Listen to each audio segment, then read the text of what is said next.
Welcome to the next episode of Quick Thoughts. So this first game, Shadow of the Loot Box.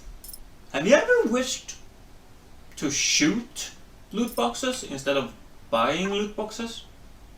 I mean, in this game you got $10 for listening to an ad that you're really not listening to. But anyway, it's a first-person shooter and your enemies are mostly loot boxes in some of the levels, at least early on.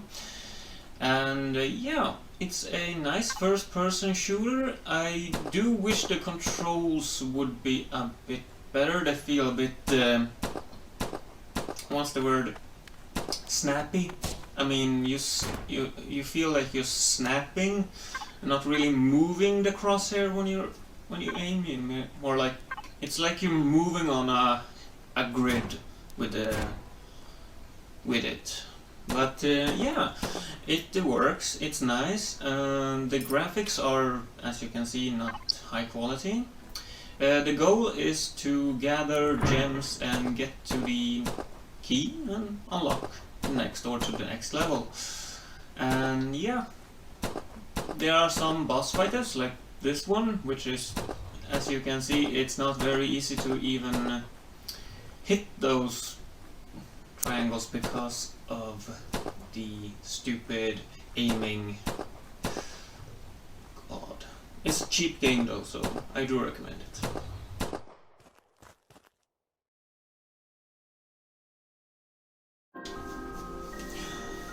Hexa Logic is a mathematical puzzle, I guess you could call it. As you can see, it's on a sort of a hexagram,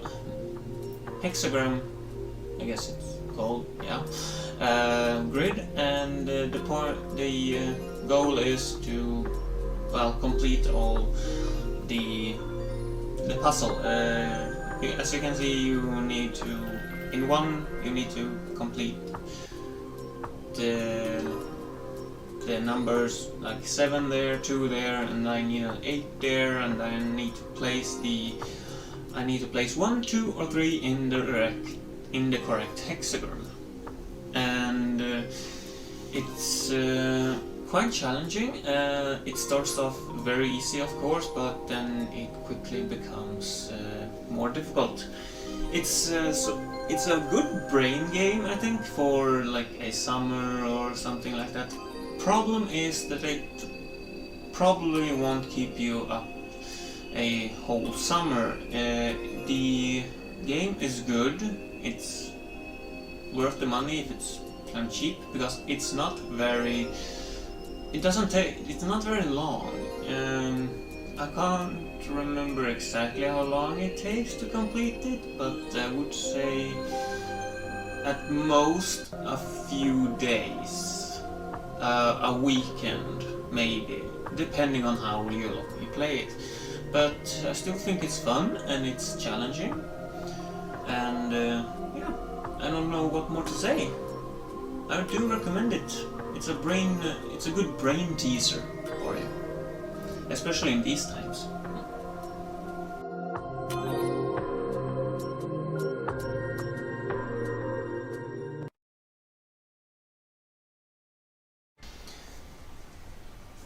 Oceanhorn, Monster of Uncharted Seas. It's a puzzle adventure game. Plays very much like Zelda Link's Awakening. So it's when it comes to many things, but mostly the mechanics and the layout of how it's constructed. I would say dungeons, but I'm not sure to call them dungeons. But many of the mechanics in the game will feel familiar if you have played Zelda Link's Awakening or similar games. You have a nice game here though. A mute antagonist, more references to Zelda, I guess. and nice boss fights which are challenging with some actually kind of surprisingly well-made voice actors. Well, well, except for your character because he's mute, he doesn't speak. But the other characters do, and the story is decent. Doesn't win any awards, but I can definitely see myself completing this game. It has a pretty nice kind of open world in the Zelda style. I mean, some areas you can't go to because you need to unlock a ability, or rather you need to unlock you need to find an item that gives you an ability like jumping, or you need to use bombs to blow something up, and so on and so forth. You know the drill, probably. And there are several different kinds of items you can use. You can also use different kinds of magic to solve different kinds of puzzles, which is also nice. And the environments are nice, somewhat varied. Most islands do look like this one here, but yeah, I think it's a good game for the price. Yeah, it's a solid several hours at least, I think.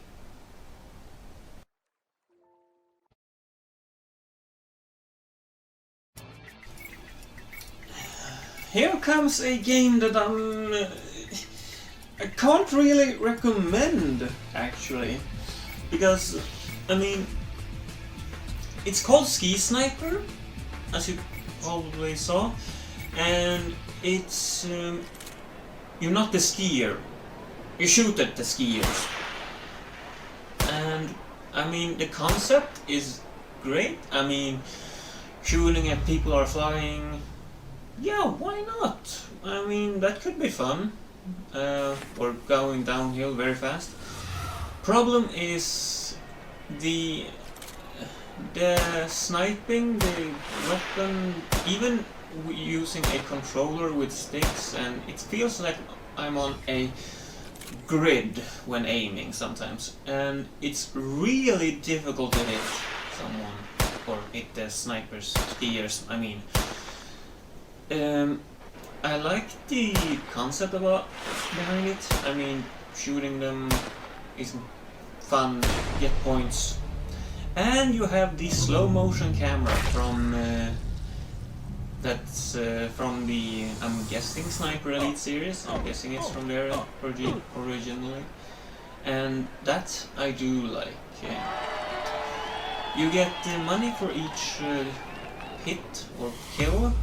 And with that you can buy upgrades, I think. Actually, I haven't played very much. I did not like this game because it feels very difficult, and I mean, either you have to practice like crazy.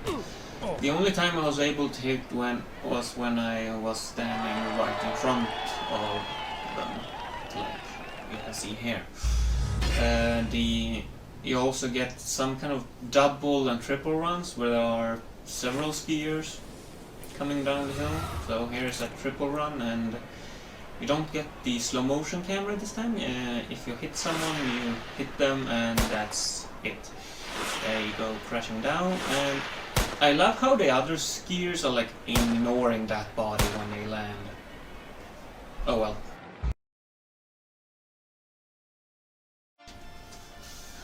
And last game on this list is Warlocks God Slayers 2, or Warlocks 2 God Slayers. Can't really remember. Either way, it's a pixel art action game.